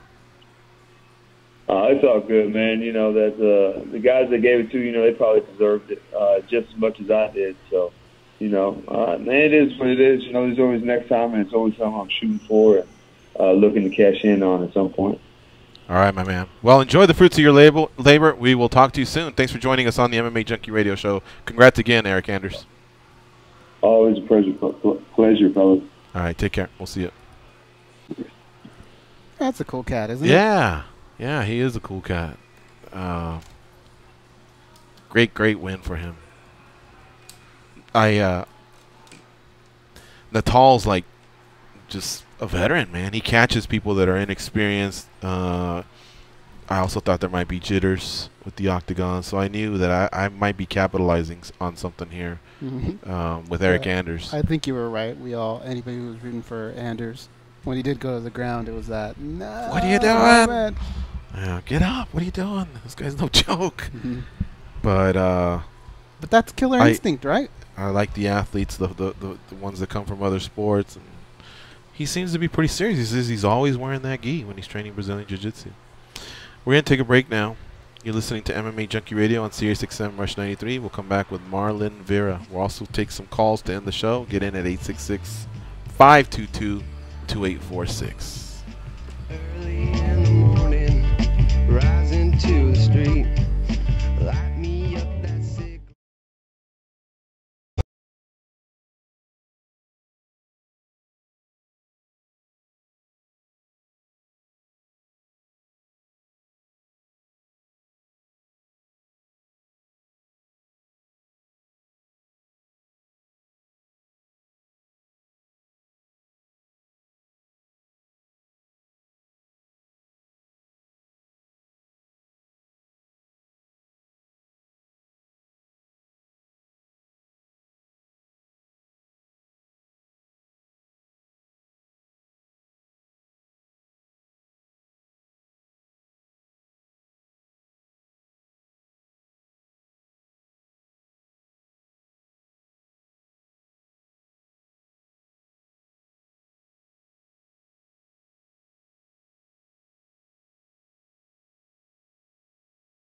To link into the MMA Junkie Radio Network, hit us up on Twitter.com at MMA Junkie Radio.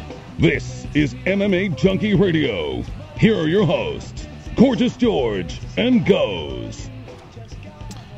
Coming down the home stretch of another fine edition of MMA Junkie Radio. We do this show 2 hours a day, live from the Race and Sportsbook here at the Mandalay Bay Resort and Casino. So stop on by and pay us a visit if you're ever in town for business or pleasure or both.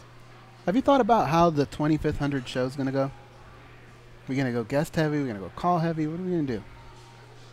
I think we'll just recap what we've experienced that week for Fight Week. Yeah. Take some calls. Maybe tell stories like we did the other day. You said that show was pretty well received, right? When we went way in the depths of the start of the show, I think we got to about like the first 2 years. Mm-hmm. Like we got in here, I think March of 2009, and we didn't pretty much talk anything. I think at that point you That was a knew unique story the in history itself. of the show, the Tag Radio existence, the ups and downs, and then eventually becoming MMA Junkie Radio right around the time we debuted here at Mandalay Bay. So I really don't know. There hasn't been a script to much of this, honestly. So if you have any thoughts, let me know. But it's kind of like show up, do our job for 214. You know, by then, a lot of embeds, a lot of pushing and shoving, and some press conferences, and details coming out. You know, those camps don't even like each other. So I expect. I remember when Rosendo almost got into a joke. Yeah, they'll be barking as well, man.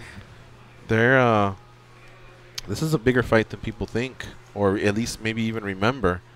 But it's gonna be quite an event, that's for sure. Muna's on hold from San Francisco. What's up, Muna? Hey, gentlemen, can you guys hear me? Yes. How you doing? Doing well. Looking forward to seeing you guys this weekend down in Anaheim. You're gonna be there. That's great.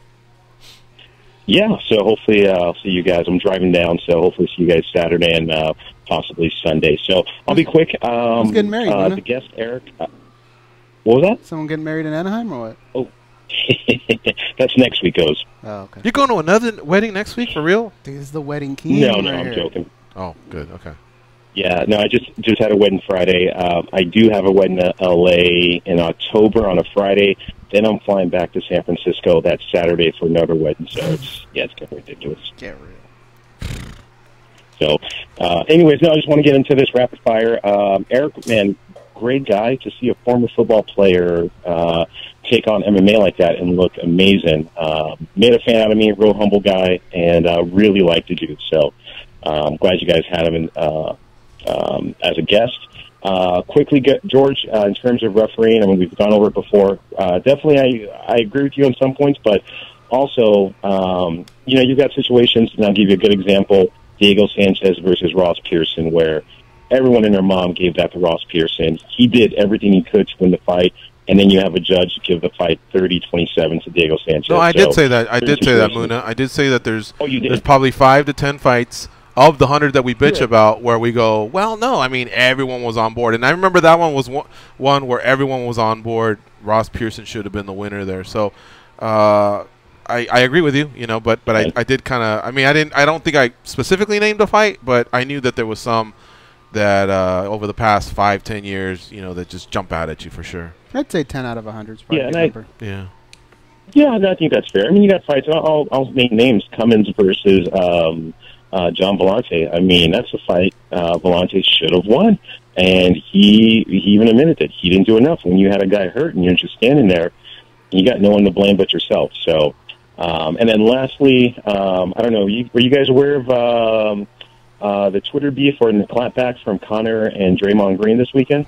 That was pretty interesting, man. It was. Conor got him, too, because smoked him. Draymond thought he had something, and the other guy's going, no, man, I'm going way in the depths of history here. And, of course, that history is linked to Floyd McGregor. But I don't know if Green had any sort of a comeback, but I think Conor easily won that battle. He won that 10-8, though. So Conor's great at trolling. And I think now Green probably realized what was going on. But, give that, even though I'm a Warriors fan, Conor got him good. That's some expert trolling. So thanks, you guys. Have a great week. See you, and see you guys. When do you get down again to SoCal?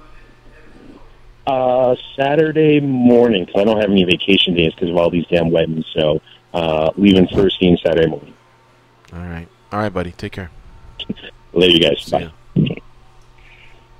See, that's why I'd be saying no to weddings. Save the vacation days. Weddings are awful. Awful. I mean, it's great that they feed you, and then you just do the same dances and like say school. the same things. And It's school. They tell you, sit down, shut up, don't say anything, pay attention. We'll give you lunch. throw and rice. Go back. Yeah.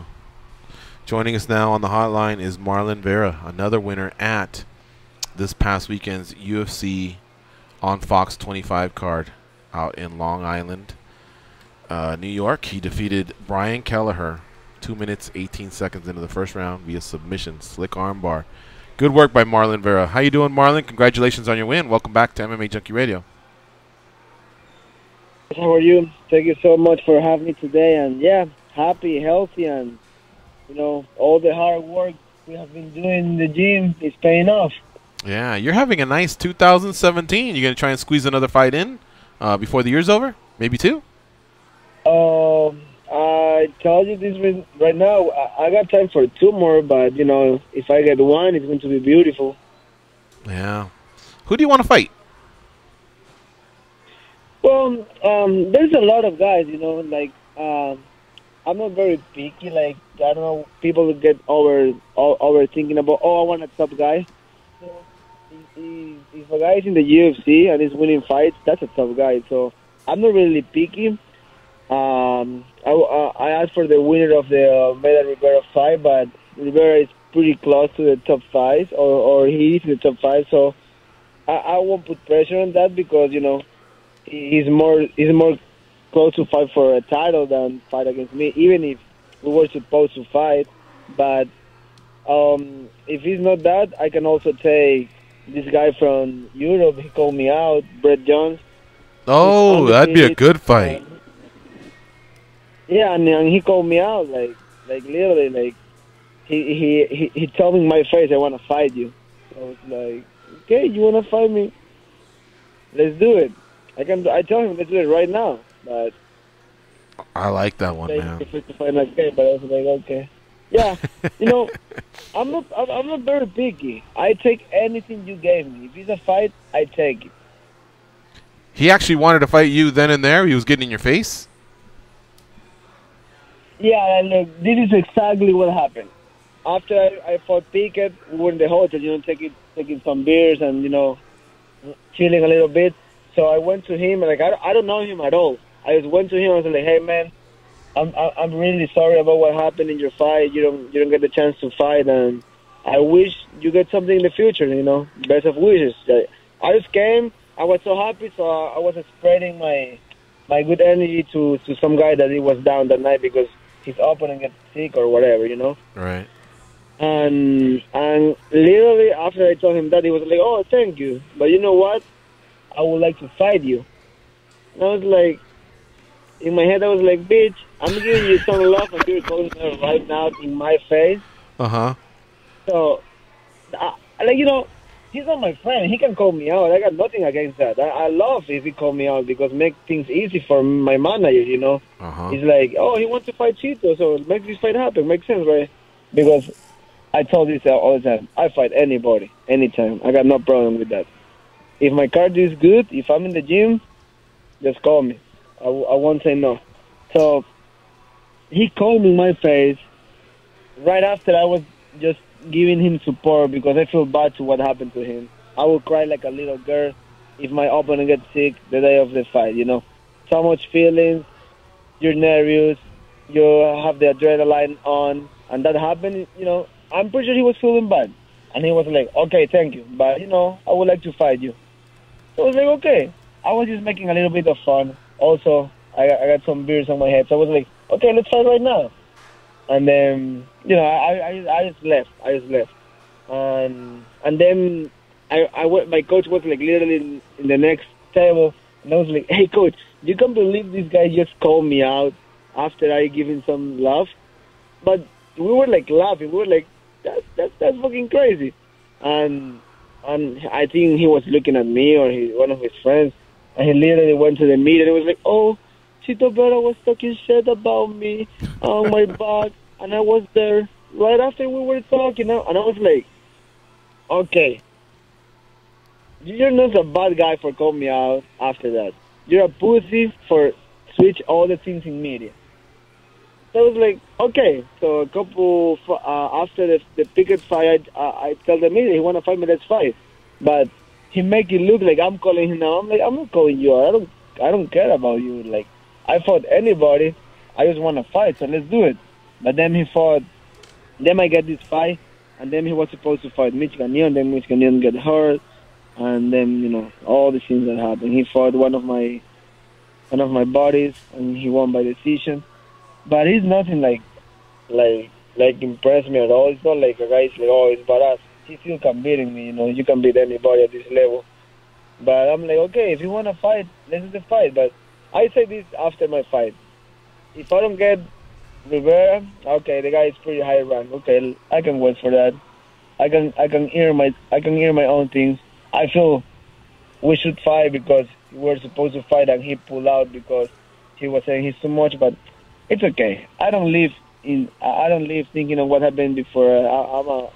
I'm all about today and the future, And then if I get Brett Jones, like I just want to fight one more time this year. And if everything goes right, we can put a short notice at the end of the day. But I really would take wherever the UFC wants to give me. I feel I'm ready to start camp in a week and start training again. So we will see what happens. Marlon, we're really enjoying talking to you right now, but we have to take a commercial. Can you mind holding for just a bit? Oh no, we're already good. Yeah, I think we're good on commercials. Are we good on commercials, Danny? Yeah. Yeah, we're good on commercials. Oh, we're good. Yeah. Then, sorry. I take it to Goes. Goes, what do you have for Marlon Vera coming off a win at UFC on Fox 25? That's 3 in a row, 10-3-1, 8 finishes out of those 10 wins. Go ahead. Marlon, I know one of the reasons you wanted the Jimmy Rivera fight were the comments that he made. Like you said, it may not. It seems like that fight may not happen, but at some point, would you like to have that conversation with him? Yeah, like I said that before. If I get it, cool. But I also I understand how's the game. So he's pretty high ranked. So I won't be crying like, oh, I want to fight him. I'm not in love with him. So if I don't fight him, it's okay. But yeah, like the only thing that pissed me off, I said, all the comments he said like, how come a fighter come here and say like, oh, I don't want to fight him because I don't want to hurt him? This is a hurt business. Everything hurts. Like not just the fight.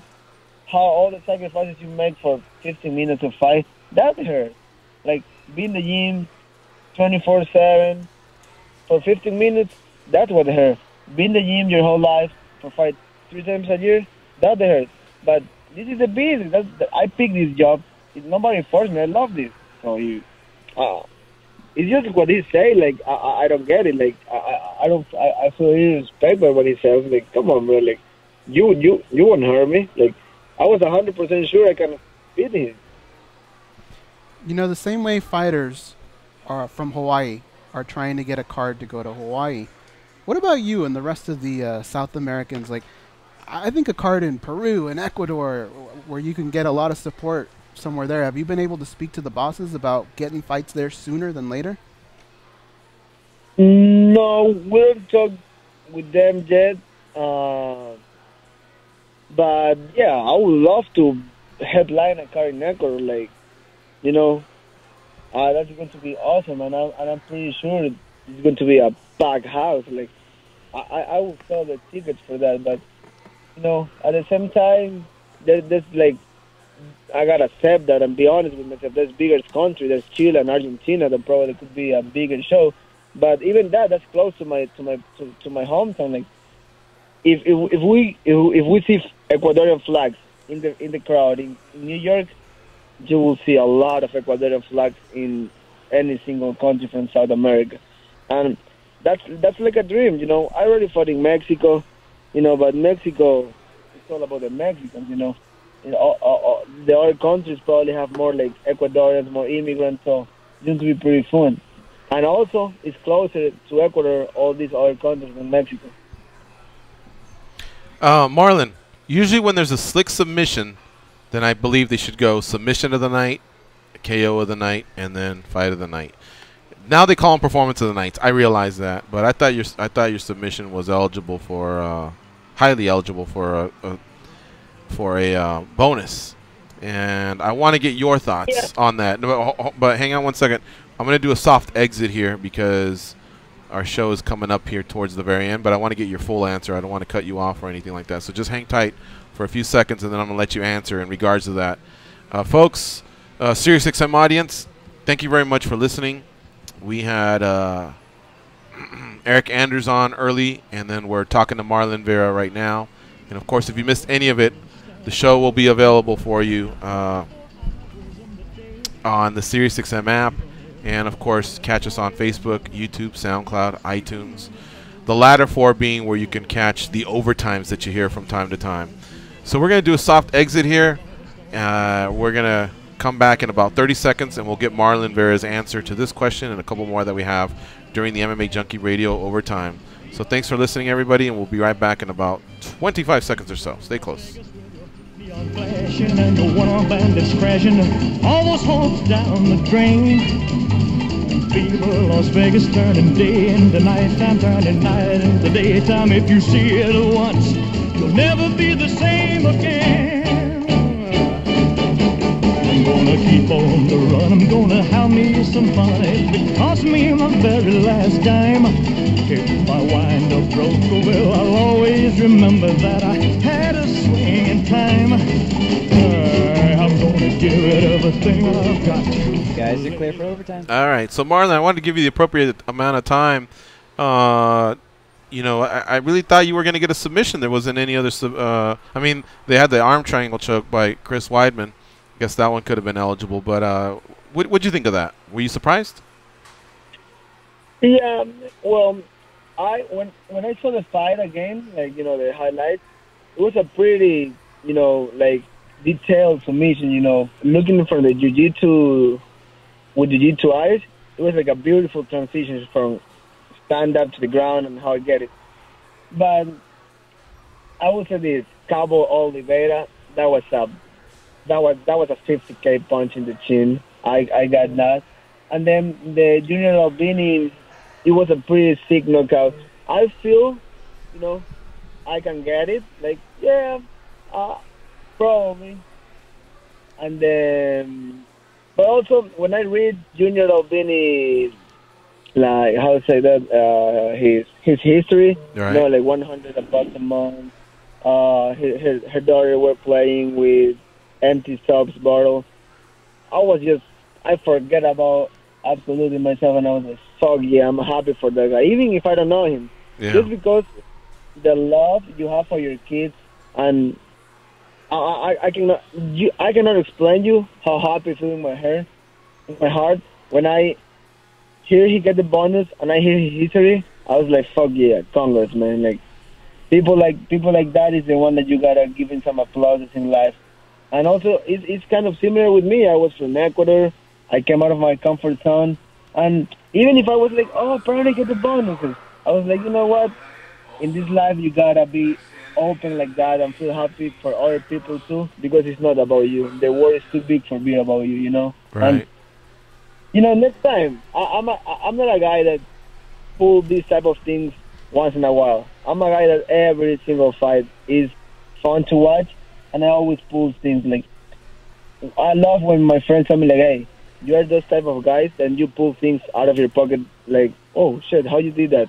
And I'm like, you know, if he wasn't in this car, next fight is going to be, you know, that's why I'm not rushing life, because I know I put everything into my training, I put everything into my career, so it's not today, it's going to be tomorrow. I'm still with a beautiful win, and I'm happy, and I'm just trying to make as happy as I can the fans and the UFC so they can build me up. And I feel I'm doing the right thing.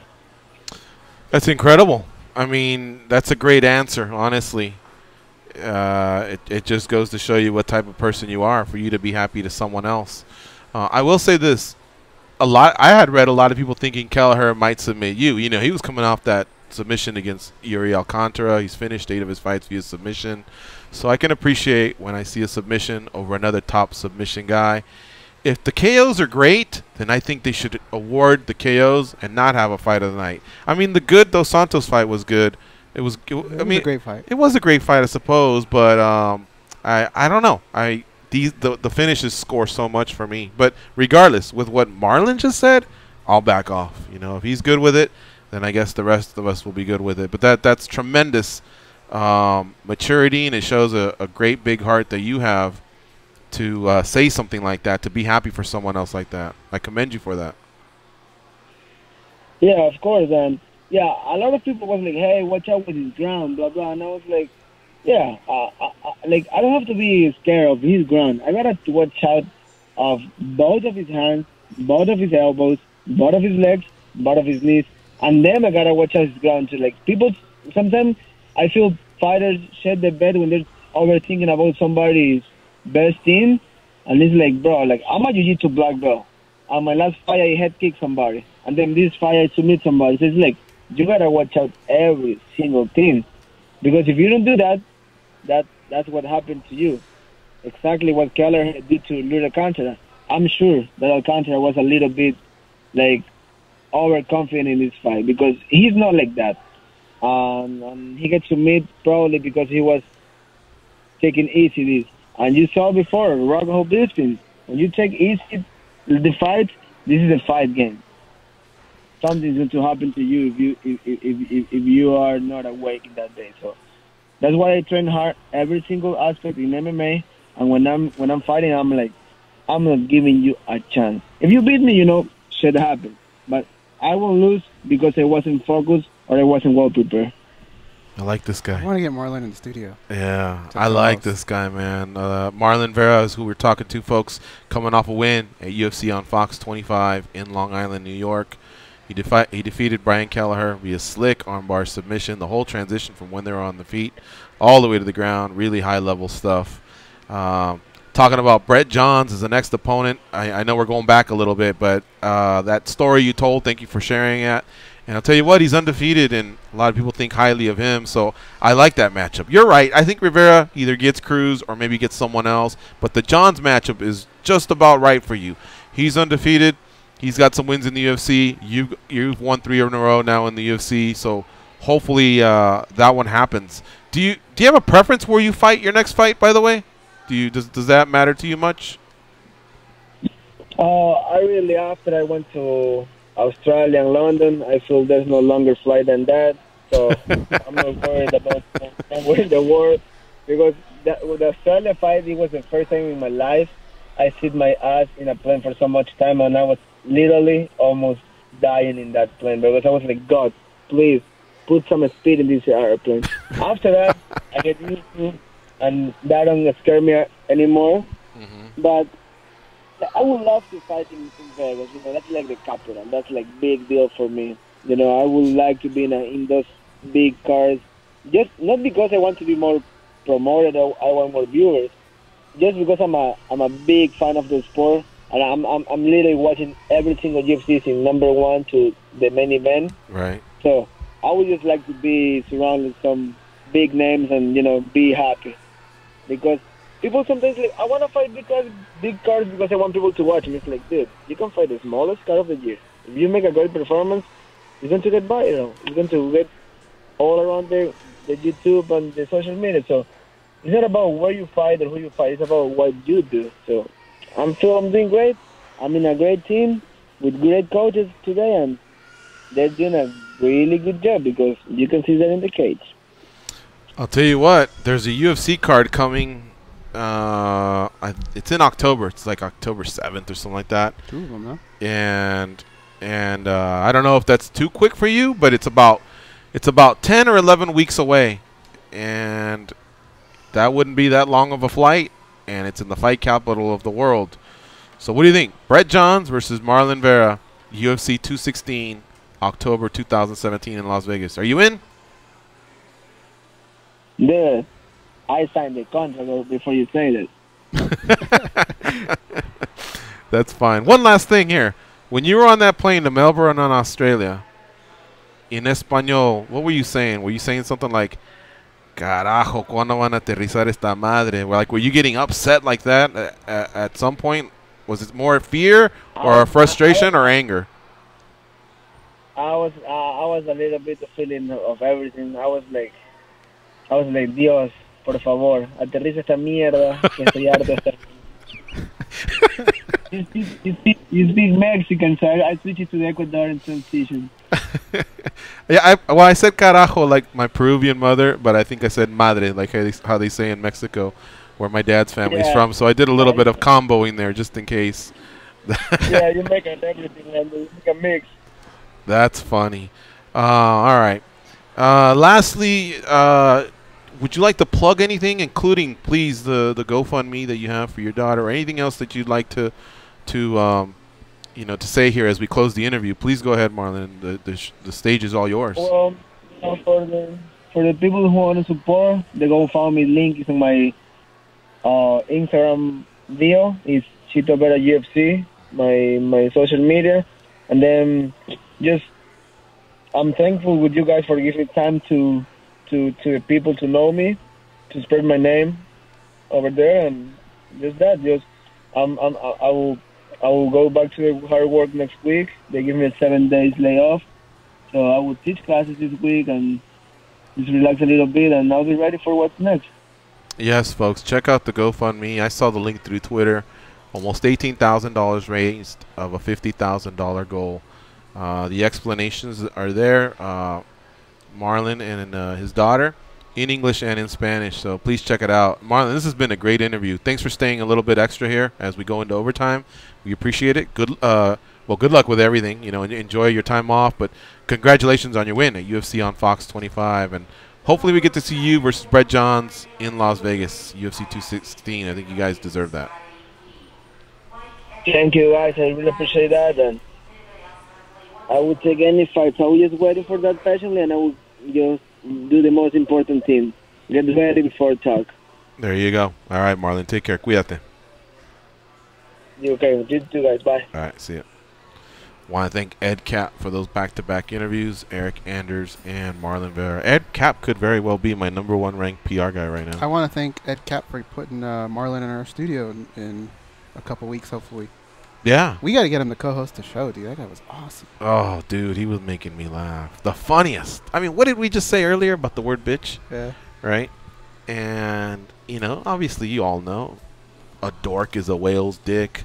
A bitch is a female dog. Blah, blah, blah. I know some words are offensive. I suppose if you use that towards a woman very harshly, with the intent to hurt or threaten, yeah. But I think bitch is just used in so many other ways that I hate to lose that one. But when he said it, hey, congratulations. What did he say? He said he went to tell Pickett, congratulations. Well, thank you, but I'd like to fight you. And then he told Brett, because Johns was supposed to fight Ian Entwistle, if I'm not mistaken. And so he said, sorry about the stuff from the Pickett fight, and sorry that you lost your fight. And the other guy goes, oh, thank you. I'd like to fight you. But he didn't. When he told the story, he didn't seem like Johns was an aggressor, right? He was just saying that in his head. Oh, and then he walks away going, bitch. He didn't even need to say anything else. It just made me laugh. Bitch, I just came over to thank you, or to say something here. Ooh, he had me laughing there a couple times. I almost couldn't ask my question. I was laughing so hard. Oh, is that what you're giggling That's what about? I was giggling at, yeah. I told hilarious. Danny on Facebook, I go, dude, I'm kind of done. After he said that, I was really just trying to compose myself and not burst out laughing. Dios, aterriza esta mierda. Oh, that's a long flight. One of the longest flights is either New York to Melbourne or Toronto to Melbourne. I know LA to Melbourne is 16 hours. Chevello's taking it, so is John Morgan. But that's literally one of the long. I think there's another one. There might be LA to like Dubai or something. I don't know, but they're 16, 18-hour flights. They are brutal. Do you remember when George Masvidal told us? I think he went the sun, Florida to Japan. I'm not sure if it was from Miami or what. He took off when it was sunlight. But as the sun was setting, he said the sun was just outside the door the whole time, waving at him. He was waving back. He said it was just straight sun. Of course, he could just pull down. What's going on here? Looks like an NBA team. Oh, the Summer League's over, though, right? Yeah. Okay. We won. Yeah, that's true. Did you see the Lakers also got KCP? No. Contavious Caldwell Pope is his name, from the Detroit Pistons. He was a lotto pick like about 4 years ago. We need defense, and he provides defense. Plus, he puts in like 13, 14 a game. And real shy guy. They had the press conference for him and the summer league. Little by little, it's coming together. Yeah, little pieces of the puzzle. It's only a 1-year contract, which bails us out in case it doesn't work out and they can do big names next year. But I'm telling you, if you're a Lakers hater, this is the last year you'll get to have a good laugh. And I think we'll still be a playoff team. Because after that, this year I think we can sneak in as a number 8 or something like that. The West is tough, dude. Well, we're only 8 games away from the, if I'm not mistaken, 8 or 6 away from the last spot last year. And I think we'll be better. Ingram's more seasoned. Ball's the truth. KCP will maybe give us what Lou Williams used to give us. Because Lou Williams, when we traded him to Houston, he was like 18 a game, 20 a game. Ingram needs to make up. Young used to give us some points. We'll miss him a little bit. He had some deed play. But he went and chased down a ring. And just everyone else, Randall, everyone else getting a 1 year better, 1 year under the system of Luke Walton. We'll see. Who knows? That's it. That's it for Monday. We stayed a little overtime, and yeah, we'll be back tomorrow. Tomorrow we have Joe Carr, UFC Vice President. He'll be in studio with us for the first hour. We'll also be joined by Campbell McLaren, the CEO of Combate Americas. We'll don the gear and remind you of everything happening with Combate Americas, but just keep it locked for ESPN3. That's how I'll be watching online for Combate on Thursday, 6 Eastern, 3 Pacific. And, of course, we'll be doing a fight companion for the last 3 fights, but we'll be tweeting and watching all the fights. So we're looking forward to that one for sure. Andre Fili will join us on Wednesday, fighting at UFC 214. Ed Soares on Wednesday as well, talking LFA.